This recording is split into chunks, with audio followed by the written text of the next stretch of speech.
Good morning, everyone. It is Tuesday, August 10th, and this is Nadex Morning Analysis, where we look at hot spots in the markets for the day. My name is Todd Rich. I'm with Nadex. With me is Brian Caprice from Keep Trading Simple. Before Brian and I jump over and do a little bit of analysis into the markets, I do need to share this disclaimer that trading involves risk and may not be appropriate for everyone, that any trading decisions you make are solely your responsibility and at your own risk.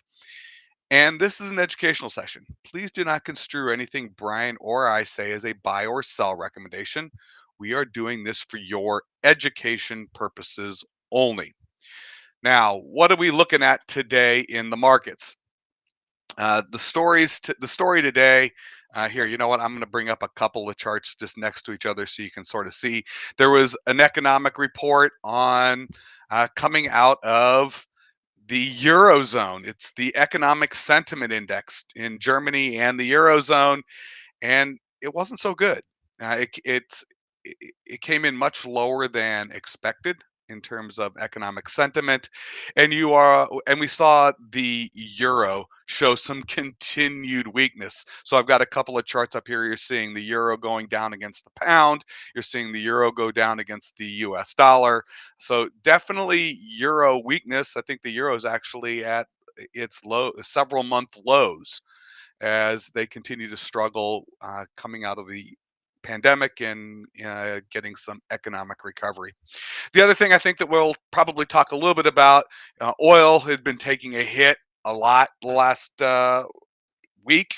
And yesterday it took a hit again, but it did finally retrace, came back up. So it came back to where it was on Friday. So it certainly didn't come back all the way, but oil seems to have found a bottom for the moment. So with that, I'm going to flip it over to Brian and let's talk a little bit about the economic numbers coming out of Europe, and then maybe just a quick peek at oil, and then we've got a big day today. We've got the education event today. It is on how to day trade the stock market.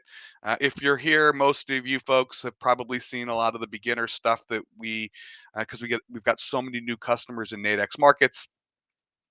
But Brian will be speaking. He will be doing a bit on technical analysis and looking for entry and exit levels. That would be interesting to everyone. So, in fact, I'll drop the link if you want to join. I believe, Brian, you are on at 1 1 p.m. o'clock. Eastern today? Yeah. 1 p.m. Yeah. Eastern. So, Just after lunch. No there falling we asleep go. after turkey sandwiches, though. Yeah. Have lunch, grab a cup of coffee, and come join Brian at 1 o'clock to catch his session Yep. on that. So, all right, let's go ahead and jump over to Sure. Yeah. I mean, we what talked we see in the yesterday markets. about how this week in general is very, again, lack of a better word, it's an anemic week as far as news releases go. Obviously, today we don't have our kind of full weekly breakdown, but just to kind of give you guys, this is all the news for the week. Tuesday, Wednesday, Thursday, and Friday. We have 2 releases total. One of them is tomorrow big, the CPI number at 8:30 a.m. That'll be before we talk. And then we have PPI on Thursday. And that's pretty much it. Obviously, we have crude oil, but really, and again, some of the news in here is New Zealand based news. So, not a lot of news. So, again, although today was an orange based day, it was the economic sentiment. And it's kind of like our consumer sentiment. It's slightly different there, but it did come in as a disappointment. Now, it was a it was supposed to be about 55. They expected the sentiment to go lower. This is still showing optimism in the economy, but definitely not as much as it was before. Basically, anything above zero is considered being, positive or optimistic. As soon as it turns negative, though, it's a negative outlook on the economy. So still positive, but not as much as they were before. And again, there's a couple different things in there. This is mostly German economic data. So it's one of those things. There was the floods over there. Obviously, the Delta, now it's Delta Plus, not Delta regular. There's other strains out there. And again, as they're seeing the numbers and the spreading, again, it's a concern. I think people are, overall worried. Is it going to come back? And what is the next kind of phase in this kind of whole COVID battle look like? So, greater disappointment than what we thought. We knew it was going to be negative, and the euro is being affected by it. You can see the euro in the last 24 hours is down about 43 pips. Not a daily ATR by any stretch of the imagination, but it's a pretty decent mover. You can see in the euro pound down 16, not a lot. I mean, it's not like this is being driven by the pound because pound yen is only up about 14. We are seeing some dollar strength continue to move. And again, a lot of this has been a lot of the economic data that we've seen lately. So again, when that's coupled, that's why we have the big move in the euro down. Dollar Swiss is still on a roll. I mean, it's straight green. It's up 63. That when the dollar Swiss is the biggest mover, there's not a whole lot of volatility out right now in the market. And again, part of the reason why the dollar is moving so much is because of that CPI reading tomorrow. One of the FOMC members yesterday mentioned that yep, we've hit 2% inflation.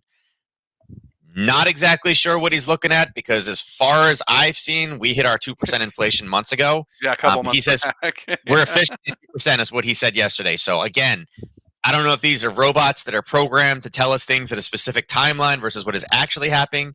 But again, the month over month, tomorrow's supposed to be higher. So again, people are already saying, hey, listen, it's there. Inflation's there. And again, it's raising the dollar because, again, the way that you curb inflation is to raise that up. So I am kind of interesting kind of curious step. And what again, that number is going to look like with the energies, final because a lot number. of that was being driven by energies, Mm-hmm. with oil making, pulling back as much as it has. I wonder if that'll Yeah. be factored in. Well, I mean, and Although it's not natural just gas there is through too. the roof, so Yeah, I mean, it's not just, and the thing is, originally it started off as just the energies, but now it's everything. Car prices. I mean, actually, used car prices are very, used car very high. prices, I yeah. mean, pretty much anything that you need to get parts for is much more expensive. And as we go into, with all the wildfires and everything else out there, I mean, as we roll into, kind of the winter months, it'll be very interesting to see where how the supply chain comes back. Remember, China was importing less oil because they were starting to increase the restrictions. China is a major producer. If they have greater restrictions, there's also going to be supply chain issues, which means there's more demand for products. We're already seeing inflation, but now you throw additional demand on that one.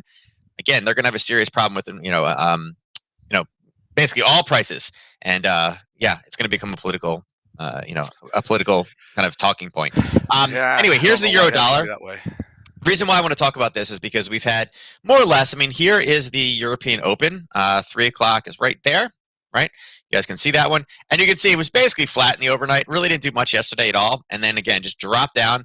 We talked about if you were short this position, make sure you get your profit out at 117.24, and it did. It hit that imbalance and then hit and kind of came back, and it's floating around. But we do have an area where we were okay with buying down at 117.11. It's getting pretty close to that.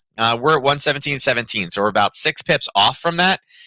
Not that there's tons and tons of news today, but again, it is approaching a level where buyers, have stepped in the past and saved this one. The reason I bring it up is because if we look over at the dollar index is actually sitting up in a level yesterday that we mentioned that we would probably have some selling happening. We've seen it in the past as well. When you get two different charts that tell you the same story, we had this weeks ago when we were talking about the yen. We had the Aussie yen, the euro yen, the pound yen, and the dollar yen all dropping into levels, and they all rolled at the same exact time. Typically, when you see things like this, they turn out to be pretty nice trades. So it is a potential trade for today if you're looking for something. And like I said, with a lack of kind of real news today, there's not a whole lot else out there, but I'll bring that back up again so you guys can see it. It's really this drive down into this level. And again, it is the extreme range of our curve. You can see it's at the very, very bottom here. But, we'll see if we can get it. The U.S. Open is going to help jump in there. And again, this is also a trend that we've seen where we have that one European based trend in kind of gold and the dollar. And then the U.S. trader steps in and throws it in the other direction. Again, it's been all dollar strength at this point, European weakness. Now would be the time for the profit taking and reversals to step in. So a lot of different factors there, but again, base it off of what your trading style is like. That's just kind of what I'm seeing in the market as far as that Yep. goes. By the Um, way, it's interesting, and again, no trade recommendations here, but you might want to take a look at some of these knockouts that are right near this level. I mean, they might be a little too close at the moment, just because there might be another washout. You don't want to get knocked out, but if you see it turning and you wanted to jump into the euro US dollar with the knockout, um, it could be an interesting way once the US trader has jumped in. And if you start seeing it retrace and you're looking for an opportunity, that could be one way to do it in a Delta One product. and So, remember too, having everybody thinks that a very strong dollar is great. In reality, having a dollar that is more expensive is actually not that great because exports will continue to go down. If it's very expensive for other countries to buy stuff from us, they'll just buy it from another country that it's cheaper at. So right. it's not like we have the exclusivity that we're the only ones that produce the XYZ widget. things get produced all over the world.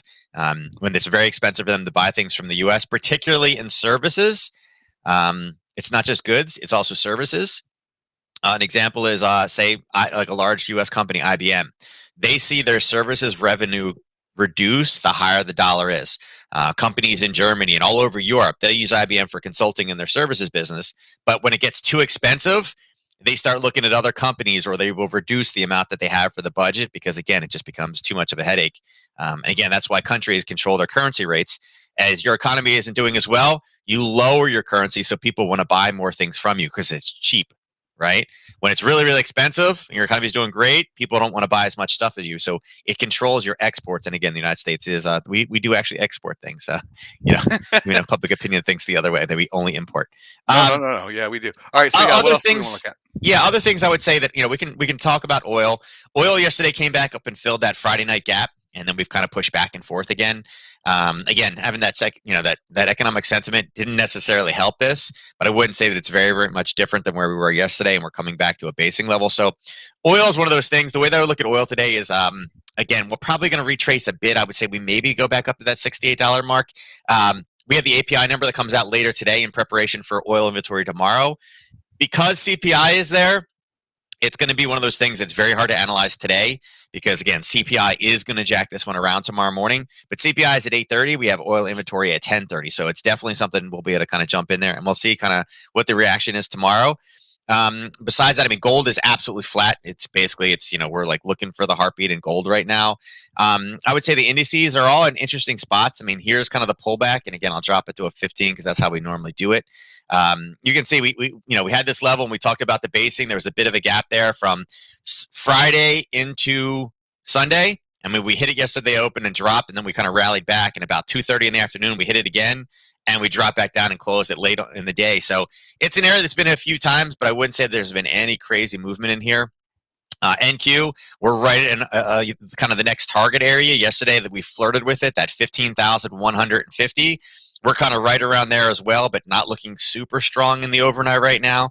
And again, any type of negative sentiment in that one, it's an area where, again, we've seen sellers step in and pound this thing down in the past. YM, again, we're getting close to that 35,000. We were looking for a good break here, and it kind of gave us a big drop late night last night, and then just kind of did its slow retracement back again. So again, kind of a parabolic move after hours and a pullback up. And again, we're approaching that 35,000 level. But, yesterday we talked about this one being kind of having a trend line down. We had a spike right before the open, the 9:30, it slammed it right back down again. If you wanted to adjust this, you could also say, okay, well, now here's the same thing. I mean, here's all these spikes up, but the spikes keep getting lower and lower and lower and lower. Lower So highs. Yep. it is one of those things. Yeah, are we getting the occasional spike through? Yeah. Are we having a little bit harder time getting there? Yeah. Again, CPI spikes tomorrow. It's not necessarily the best thing for the YM in general. Then PPI on Thursday. So, it's equilibrium. And then again, Russell, I mean, we had the drop yesterday, and then since that time, it's literally kind of going back and forth, and we're really stuck right around this 2235 level. And we really can't. I mean, could you say this is a trending market? It's just not really. I mean, if I stretch it out really, really, really big, I mean, I can make it look like it's a lot of movement. And Right. even then, we're approaching an area up here at 2235 that sellers have stepped in and they've kind of smacked it down. So, for the open today, I would say that there's not really any kind of underlying true direction of what's going to happen. Just more or less flat. So, Yep. like I said, this is what happens. And this is why, again, I keep telling you guys, I absolutely love news trading. It provides a catalyst. It gives us movement. When people see this and there's just no news there, it's kind of like what headlines are going to drive the market. I mean, you're looking for, comments from people, but overall, the majority of traders are looking at the market right now and saying, I don't know what to do with it. Like, where do we go? We don't know what they're going to do. And again, It's the tomorrow with dog days of CPI is going summer. to be, yeah, I mean, tomorrow, yeah, first week of August is a very popular, vacation week, but CPI tomorrow is going to be a very, very big deal, followed right behind with crude oil. And then again, Bostic speaking tomorrow, it's going to be comments. And let's see, his speech tomorrow. Yeah, the Federal Reserve's role in making this an economy that works for everyone. So that will be one of those things that, again, he's going to have to mention inflation because remember, the people that are most sensitive to inflation, when you're talking about working for everyone, you're talking about really all three kind of economic social classes. The people that are hurt the most is the largest of those economic classes as far as numbers go. So, Yeah. going to have to bring up inflation in that one. And again, inflation, and this is the gauge, the month over month consumer price index. And So again, another positive transient number. I did drop in the economic calendar, at least for daily FX, if you want to catch some of those numbers. Tomorrow will be an interesting day. Yeah. Right before we go on, we'll have the big economic numbers, and then we've got the oil inventory coming out later in the day, Mhm. later in the morning. So we'll be covering that tomorrow. With that, any questions for Nadex, please email us customerservice@nadex.com. Brian is also very accessible. If you've got questions for him, you can absolutely email him at support@keeptradingsimple.com. And again, it is a bit of a quiet day. Economic news out of Europe. Euro seeing some weakness. Uh, Oil did retrace a bit and took back some of its losses from yesterday, but still oil down over the past 10 days. And again, I want to remind everyone we do have the Nadex boot camp on how to day trade the stock market. While we'll be talking some basics on binary options, call spreads, and knockouts, we do also have uh, uh, Brian talking about technical analysis, and then one of my colleagues, Daniel Dabrowski from Daily FX, who's at the end of the day is going to be talking about market bubbles and are we in one? Which could be kind of interesting if you wanted to get a little bit of a history on market bubbles and how they're identified and what sort of happens during a market bubble and how, and after them. With that, Brian and I will catch you again tomorrow morning. Want to wish everyone good luck in the markets. Thanks, everyone. We'll see you later.